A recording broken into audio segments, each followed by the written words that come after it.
No, I suppose I should have, Okay, look, bad start. Let me, Okay.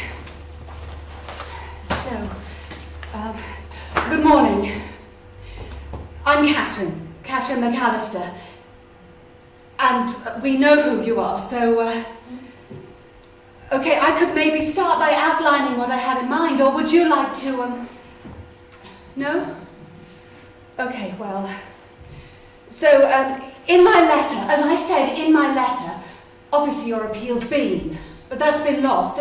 That's a setback, obviously. And what you need now is a new campaign. Well, not the courts, not the lawyers.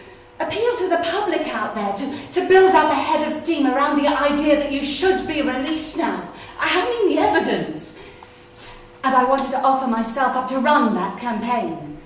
Maybe run a website.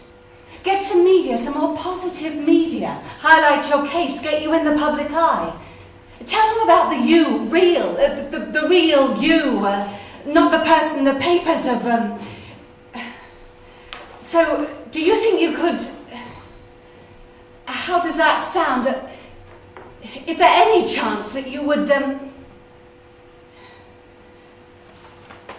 Okay. Yeah, okay. You give up easy? You're no use to me if you give up easy. I know what you're doing here. You're testing me, like Alex Wakefield. Ah, you've read the book. Met the author. She had a lot to say about you. Not a single word that lying bitch wrote was true, including the... I know, I've read it. I understand your hostility. I recognise your suspicion, I really do. Ain't you the smart one?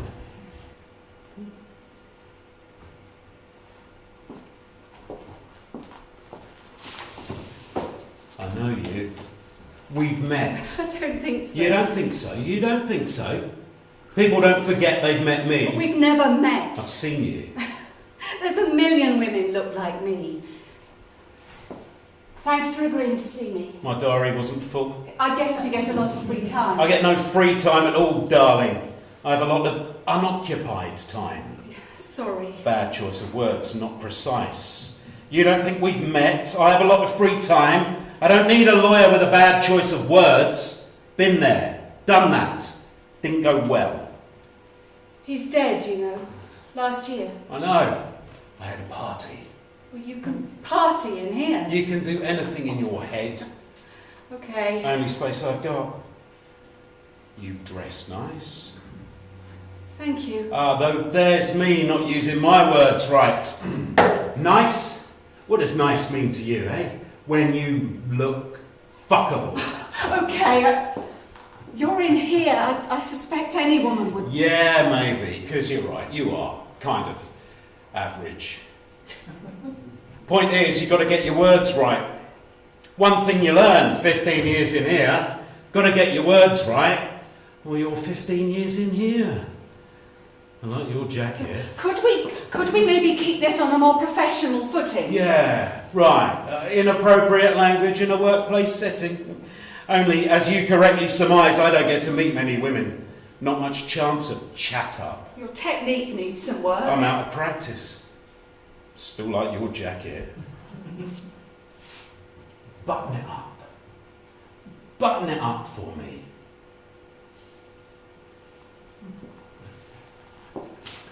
Is this another test? This is another test, isn't it? Ah, you tell me, darling, you've read the book, you've met the author. She said you were a bastard. World says I'm a bastard, darling. I'm sorry about that. I didn't write I can't be trusted, darling, not with a woman. Did they let you have a pen? No, they took all my pens. Deadly weapon, the pen. You could use it to make notes about me. Like the bitch. Or me. Gouge your eyes out with a pen. Not that I would mind. Not pretty eyes like yours. Not the sort of thing I'd do. Not the sort of thing I've ever done! Sit down.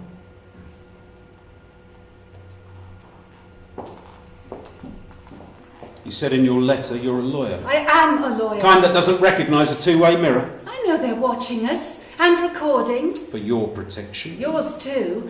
Everything you say to me is recorded this time. What kind of law? Law's law. Don't play games with me. You qualified last year. What, sold a few houses, written a will? I'm looking for criminal work. Not here, you're not. Okay, if you don't want to do this, then I don't want to be here. I do want to do this. Be precise in your words. Be precise in your words, you said. So what exactly does not here, you're not mean? That's more like it. More like it.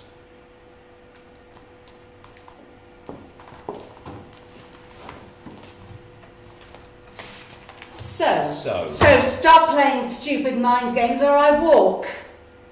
So, I said, not here you're not, because you don't look for criminal work here because I'm not a criminal.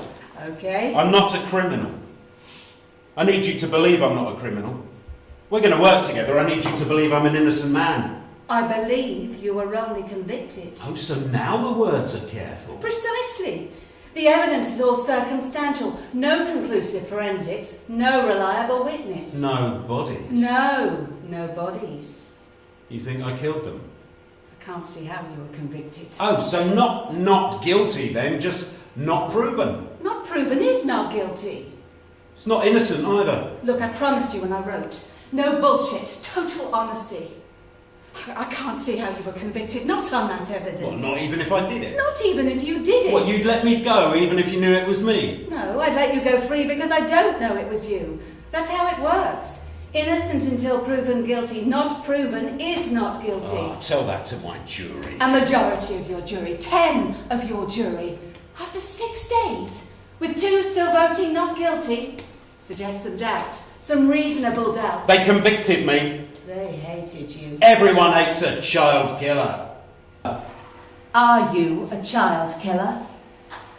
No. They hated you. Even the 2 that voted to free you hated you. Well, you talk to my jurors. The judge hated you, the press hated you, your family hated you. My family loved me. Oh, and you loved them? No, I murdered them. One by one. Pop, pop, pop, pop, pop.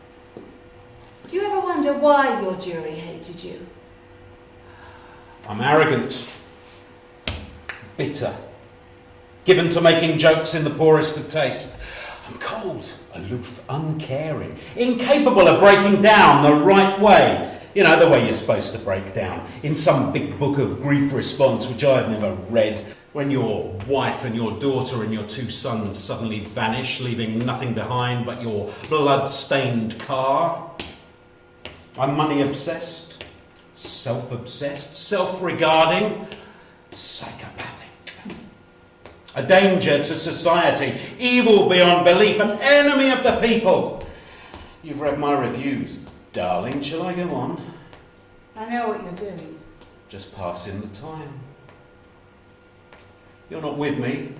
You're against me. You need to trust me. I trust no one. Do you want to stay in here for the rest of your life? I get why you're suspicious. I get why you're paranoid. You trusted Alex Wakefield. I didn't trust her. I just thought I had nothing more to lose. You learn from your mistakes. Then learn from this one. Trust me. I mean, what choice have you got? Who else is going to work for you? Can't pay you. We can try legal aid again. A trial I've had, and an appeal. I don't get no more.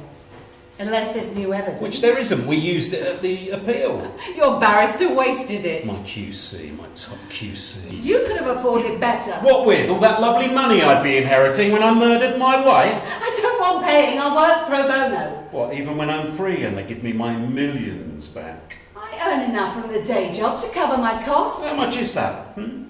What do they pay a solicitor a year after she qualified? You locked me up! Yeah, they let me use the internet, darling. I can't kill anyone with that.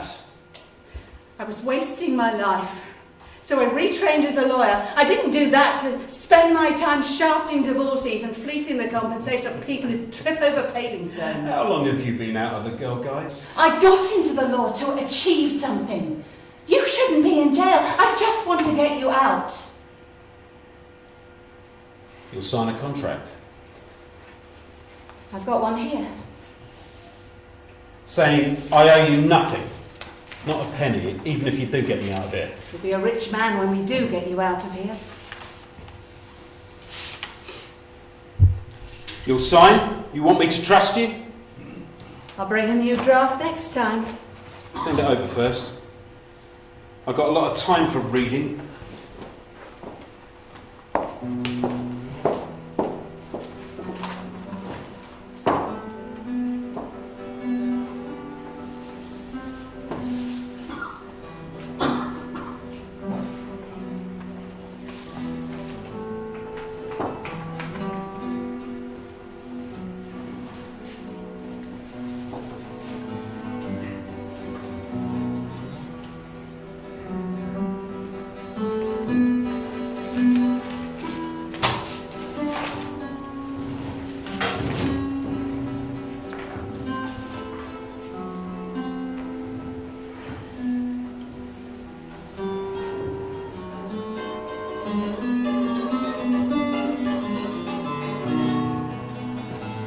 So, what do you think? I think you got yourself some good publicity, campaigning lawyer Catherine McAllister. Our plucky heroine enters the monster's lair. Oh, come on, Michael. You know how it works. You know we need the press on your side. Alone in a cell with one of Britain's most evil killers. That's them on my side, is it? You know how it works. You know how hard it is to get any coverage for a case this old. For you.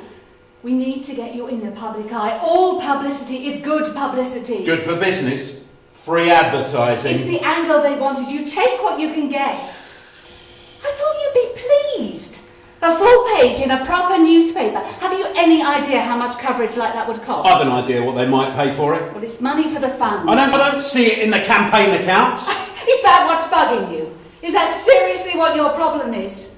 I've worked my arse off getting your face, your name, back in the public eye, and all you care about is the money. My face? My name?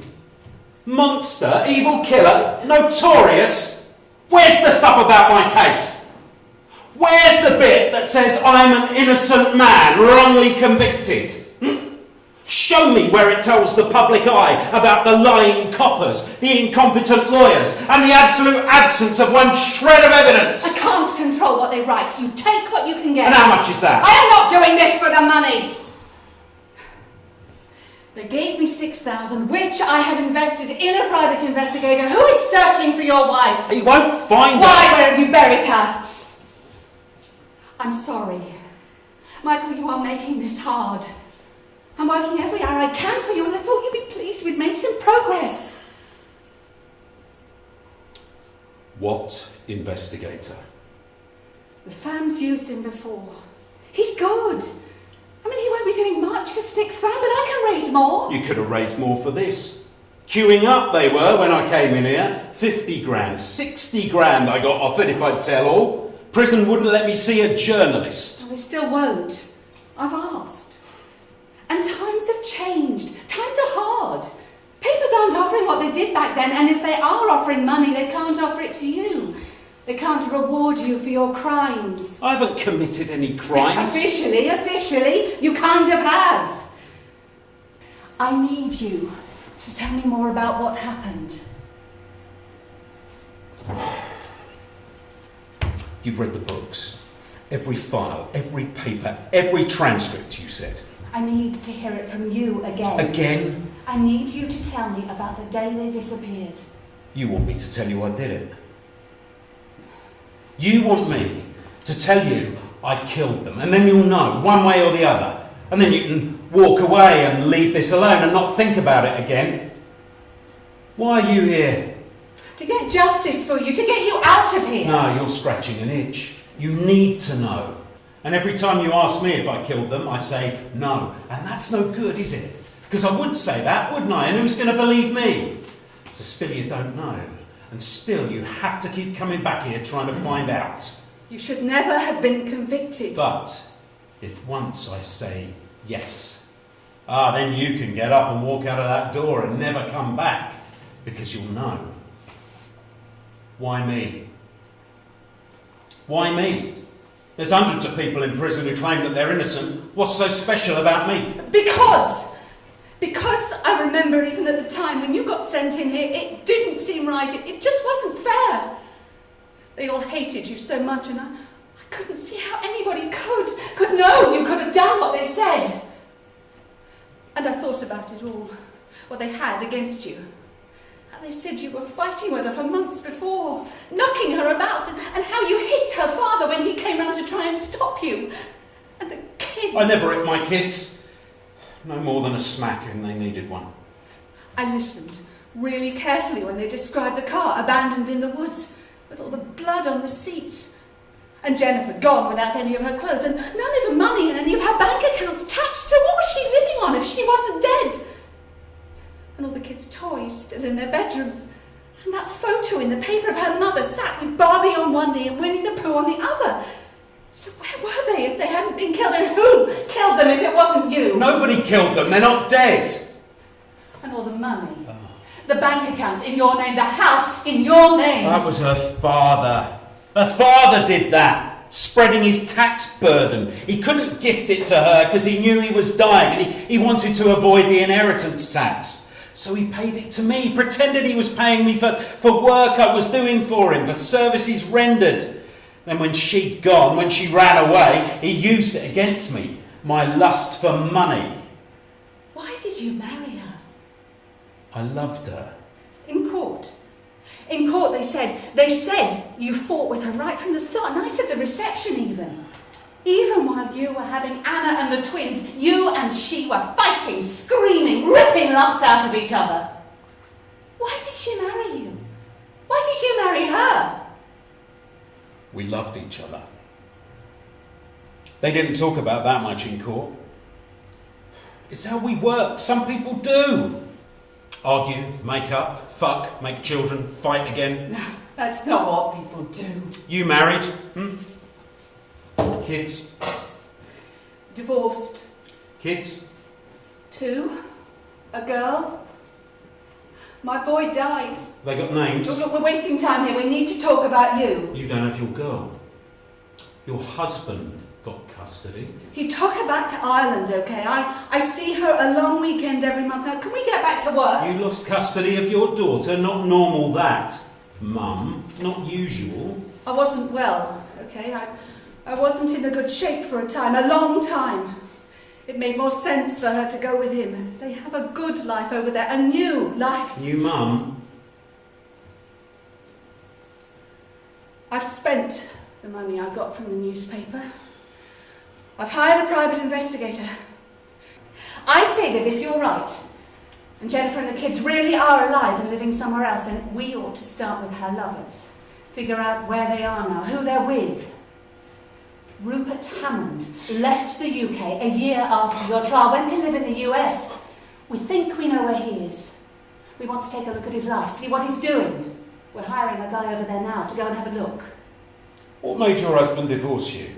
I told you, I wasn't well for a time. Look, this really isn't relevant, not why we're here. You listened to my case. What? You listened, you said. When you were telling me why you were here, you listened. The car, the fights, the money. You listened. It's all in the transcript. Yeah, you listened. I know who you are. I've seen you before. The private investigator thinks that Hammond might be in California, pretty definitely. You cried when they read out the verdict. You and that other woman. Yeah, you were blonde, fatter, but it was you. Bawling your eyes out. Juror number 9, crying your eyes out. You and number 4. It was wrong. The verdict was wrong. My 10-2 verdict. You cried. It was wrong. I knew it was wrong. At first, when we started, we were split at first. 6 of us had you guilty, even before the case was done. 4 not guilty, 2 not sure. 6 days I was in that holding cell. I kept thinking, what's keeping them? What's the problem? Why are they taking so long? It was 2 days before the first one changed his mind. Okay, he said, you probably did it.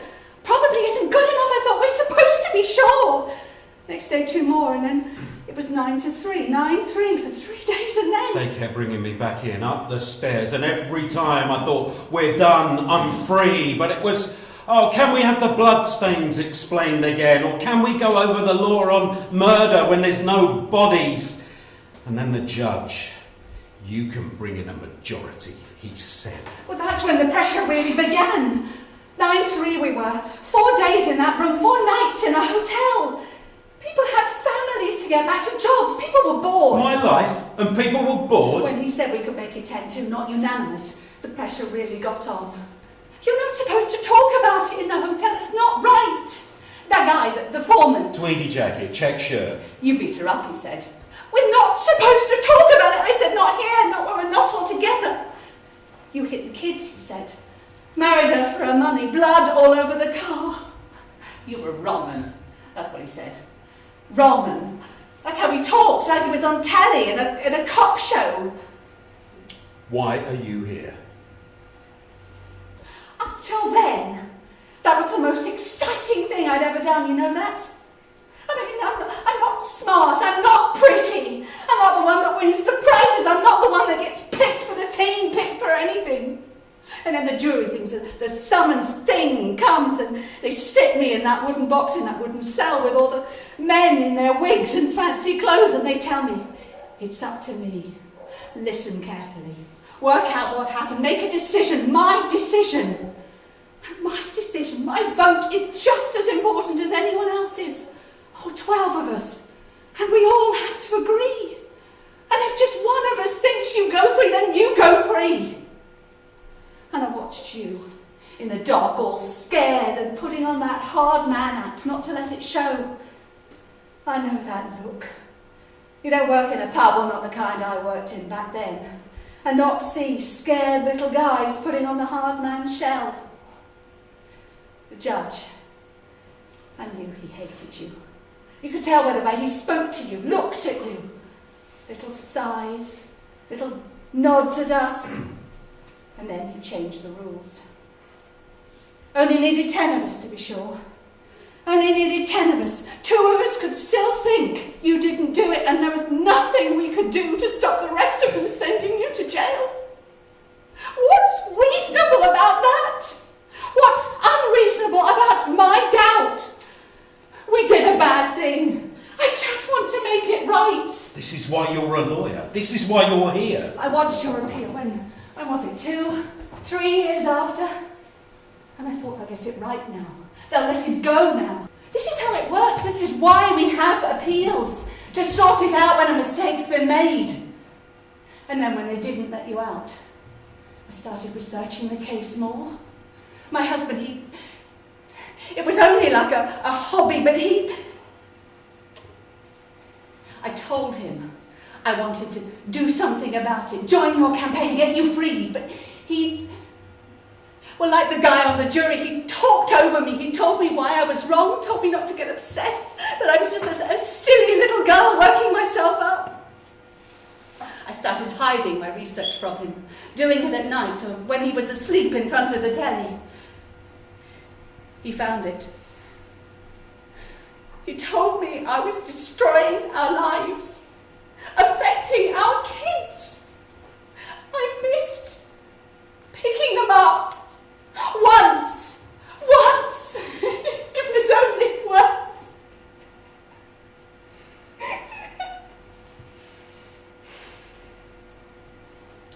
Your boy.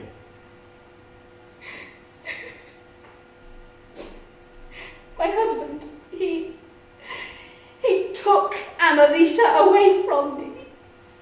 He found all my research, all my notes, and burned them. He told all my friends I was a mental case. Oh, and then I was.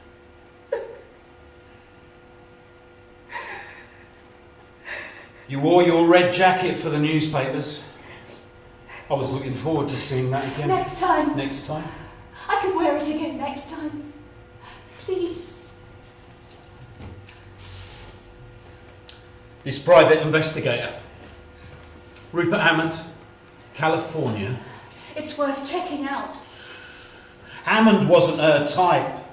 What Daddy and Mummy, yeah, Mummy, there's a piece of work. Rupert was just what they wanted for her, but he wasn't her type. She liked bad boys. Oh, 4 parking spaces, so close to Godalming, so handy for town, an heir and a spare, and a G&T at 6:30. Jennifer didn't want that. She didn't want any of it. Jennifer wanted to live in the real world, so she said, till she discovered it was shit, and she should have stuck to being the privileged, cosseted, little rich girl, stuck-up bitch that she was. Did you kill her? No! Why do you love her? Why do you hate her? Who knows why we love anyone, darling?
Bastards! Shit! How long have you been there? Long enough. She don't like you much, guys. What'd you do to her on the way in then, eh? You frisked her a bit too close, did you? That red jacket turn you on, does it, eh? Get frisky with the frisking. It's nothing like that. I just forgot. Forgot they were there. Didn't look like that. Stop it, Michael. I forget them. Last time I forgot. I told them about me on the jury. Well, I've been charged with contempt of court. You're not allowed to tell anyone what happened in a jury room. Telling a defendant is a big no-no. Telling a murderer... I'm not a murderer. I've been suspended. I'm getting fired. Probably disbarred. They could send me to prison. They can't, not for what you said to me. Lawyer-client privilege. There's no such thing as publicist-client privilege. I'm not your lawyer. You're not my client. I just forgot they were there, listening, protecting me. Bastards.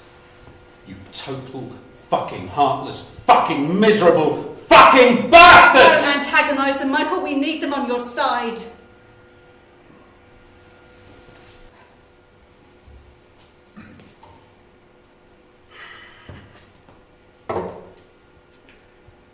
You look like shit. When I came in, saw you standing there in your red jacket, you... Look close up, darling. You look like shit. I've got some news. We found Hammond, Rupert Hammond. San Luis Obispo in California. Beachfront property on the Atlantic, worth a fortune. More than Rupert ever earned. Rupert married rich. Married? Who? Public records say he married a widow with 1 daughter and twin sons. Jennifer. And Anna. Little Mike. Paulie. Little Paulie. We've got a guy over there staking them out. He's got some pictures of the kids. Not so little now. And Jennifer? Well, the widow doesn't go out much. He's not got a clean shot of her. The property's enclosed, lots of bushes and trees. She runs in the mornings. He's there now waiting for her. Do you want to see the kids? How old? She's 19. Boys turned 17 last week. I won't know them. It's been too long. Take a look.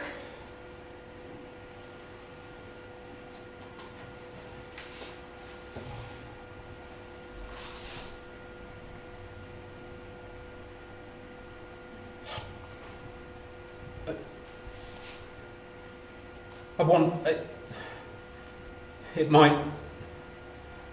I want it to be them. If we found them, you're free. Don't touch it. What will you do? First day of freedom, what will you do? I can't. Not until I know. I know what I'd do. If she's alive, and I'm free, and it's all over after 15 years, I would walk out of the prison door. And I would just walk in the free air with nothing to do until I came to a river or a canal or even just water. And I would walk along that water, feeling the wind and smelling the air. Flowers, cars, pollution, who cares? And I would hear babies crying and dogs barking and people talking and the sky, blue or black or grey. It doesn't matter because it's the sky and I'm free in it. And you'd walk along that water until you came to a pub. Right there with tables and chairs by the river, and you'd order a beer and sit and watch the world go by. And you'd come with me. That could be my daughter. They could be my boys. They look rich. You're rich. When you walk out of here, you're rich. I'll see you right. Sorry? I'll see you right. If Jennifer's alive, I'll see you right when I get out of here, when I got the money. Well, you'll need help. You've lost your job. I'll see you right. But no walk on the river. I'll always be grateful if you get me out of here. It's been my life getting you out of here. Yeah, you've stood by me all along. I appreciate it. Appreciate it? Is it her? You tell me. Can't look. It's been my life, Michael. My family, my health, my kids, my marriage, my friends. I'm going to jail for you. I'll stand by you. I'll see you right. I didn't stand by you. 10-2, your jury was. Number 4, crying her eyes out. Number 2, mad woman. Wouldn't find anyone guilty on principle. Didn't say a word after she'd said that. She just sat there for 6 days knitting and humming to herself. I can't hear Abba to this day without thinking of her. 2 of them on my side, not you. I was the 3rd one. When we were 9-3, that was me. 3 days, we were 9-3. Stupid little girl. He's a wrong 'un. We've got businesses to run, homes to get back to. Even if he didn't do it, he's done something. You can see it in his face. His eyes are too close together. He was only ever after her money. You were number 10. You were my majority. You put me in here. I changed my vote. I didn't want to do it. I knew it was wrong. Stupid little girl. I gave in weak, stupid little girl, and I changed my vote. 15 years I've been in here. My life.